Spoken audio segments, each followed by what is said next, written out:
Hello guys, welcome back to Zik the Programming Guide channel. My name is Beatrice and in today's video I'll be showing you how to use the new keyboard extension on Snapchat.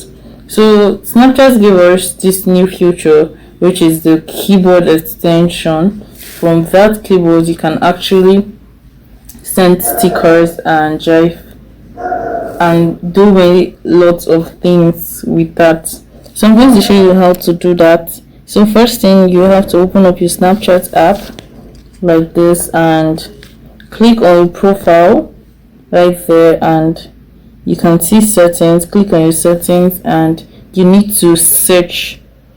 You have to search for keyboard extension. Click on it and you can see it right here.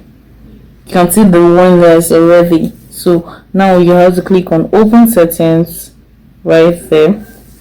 So here you have to turn on the Snapchat keyboard, which is that keyboard extension, which you can see right here.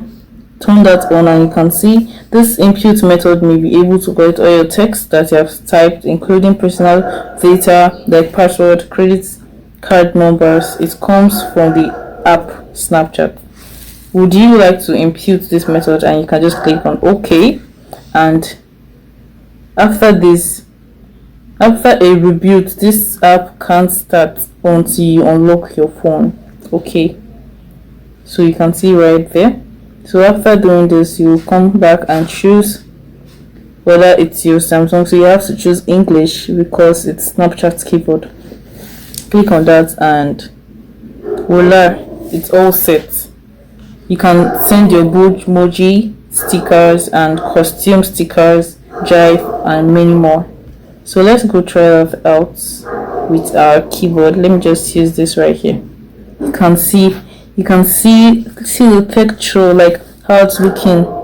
You can see it's right here. Different kind of. It's actually cool.